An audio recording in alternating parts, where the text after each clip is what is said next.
Water policy continues to be debated at both state and local levels, but it's the producers that have to make it work in their crop and livestock operations. Within the last 10 years, things have changed dramatically on the farm. We're now using sensors that we never used 10 years ago. We're using newer irrigation equipment that we can monitor from our phones, from our computers, from the iPad, and be able to control them right here sitting in conference if we need to turn them on or turn them off. Up to this point, I think the policies that we have made us better managers of water and have really brought it to the forefront of our minds. And we think about how we're using water a lot more than we did in the past.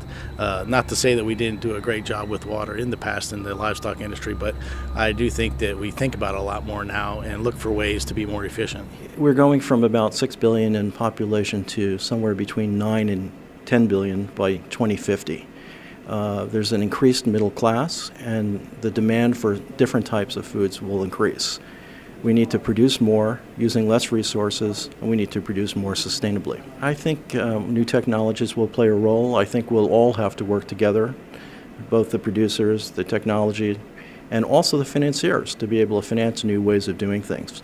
Water management is something that is top of mind for producers, but even more so with potential policy changes. It's really made us more aware of what goes on with our own water and how that affects not just us as producers, but the consumers and the people in the cities like Lincoln, like we're in right now.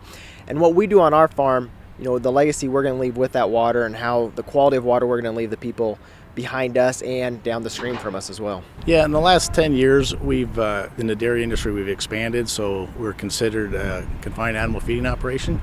So we fall under the EPA guidelines of a CAFO, and that requires us to monitor water very closely. So within the last 10 years, our record keeping has gone to a whole new level. The water policies really haven't impacted us in the southeast Nebraska to this point, but we are watching very carefully because we do think that they're going to be regulated how much water we do use and how we use it. Producers must keep track of local, state, and federal policies when it comes to water management. Our local NRD is talking about if the water table drops 9/10 of a foot this next year, then our area will come into water allocations, to where they'll go ahead and we'll get to only apply 10 inches of water on the crop. And so for a lot of us, as far as using watermark sensors and stuff like that, we get to more utilize the potential water that we have to get the most bang for the buck. Being a livestock operation, we are highly regulated with the nutrient management plan that we have to submit to the EPA every year.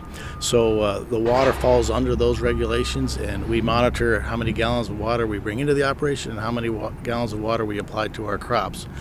Fortunately, in the dairy business, we can use that water up to 4 times before we use it for irrigation on the crops. Many consumers may not be aware of just how much goes into managing water.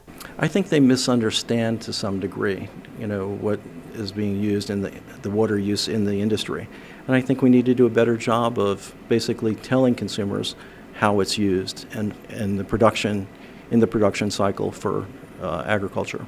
When it comes to water regulations, changes may be on the horizon, and these producers are closely following the debate. Well, we're not seeing the impact yet, but we're afraid it's going to be coming down the line the next few years. We might be regulated on how much water we can use coming out of the groundwater, which will impact us in just changing the way we irrigate a little bit. But I'm more concerned about the waters of the U.S. and what the impact that could have, not just on us as irrigators, but the dryland people and the regulation of water.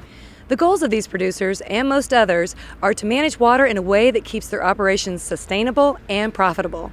Reporting from Lincoln, Nebraska, I'm Janelle Ost for This Week in Agribusiness.